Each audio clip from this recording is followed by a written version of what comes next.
首先我哋會睇翻我哋嗰、開翻個 Excel file 啦，係啦，咁可以見到咧就會去翻，可以見到 Excel 嗰啲內容啦、item 啦、barcode 啦同 quantity 啦，咁我哋會一陣間就會攞呢個 Excel 咧就 import 翻落去嗰個 GoLabel 個元件裏面㗎啦。講翻嗰個資料庫連結嘅方法，首先咧就我哋會開啟個GoLabel嘅軟件啦，咁設定翻個 label 嘅尺寸，同埋佢會有幾多個 column 啦，跟住個 gap 係幾多，跟住儲存佢。咁之後咧，我哋就可以會選擇翻部 printer 啦，揀翻個 printer 嘅型號。咁同埋佢嗰個停結點啦，同埋佢嘅速度。另外嗰個 USB 嘅連接方法。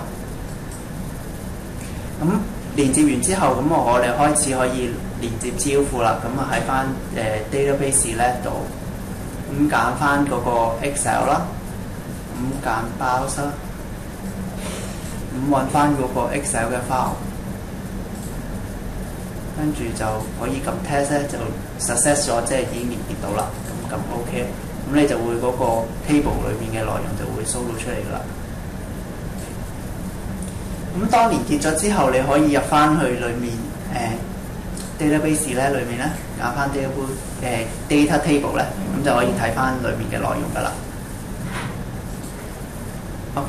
咁我哋首先咧就會會連接咗呢個資料庫之後咧，我哋就會加啲文字啦。咁啊會喺翻嗰個揀翻 test 啦，揀 data source 啦，揀資料庫，咁揀翻你係 item，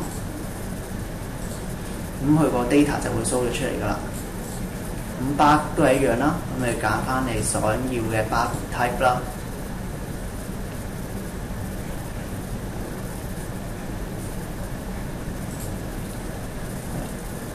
咁跟住就會揀翻 data source 一樣，揀翻你想要嘅 field， 咁佢就會連結咗資料庫落去㗎啦。咁如果係啦，咁連結完之後咧，咁你就可以再選擇翻嗰個印表機內容啦。咁你就可以睇翻你想要印嘅資料咯。譬如如果我嗰個 quantity 係要跟翻資料庫去印嘅，咁啊揀翻按 quantity 去印咯，跟住撳編啦，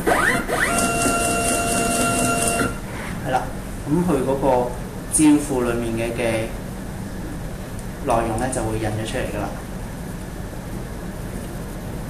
咁印完之後，譬如如果你想再睇翻究竟我會嗰啲資料咧，你可以喺翻我哋嗰個GoLabel 裏面咧，咁啊會有一個 field 啦。你可以去go to 啦，就係去邊個 record 啦。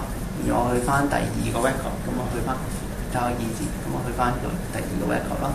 或者你去翻其他嗰啲落一個啊、上一個啊，咁我撳翻佢就得㗎啦。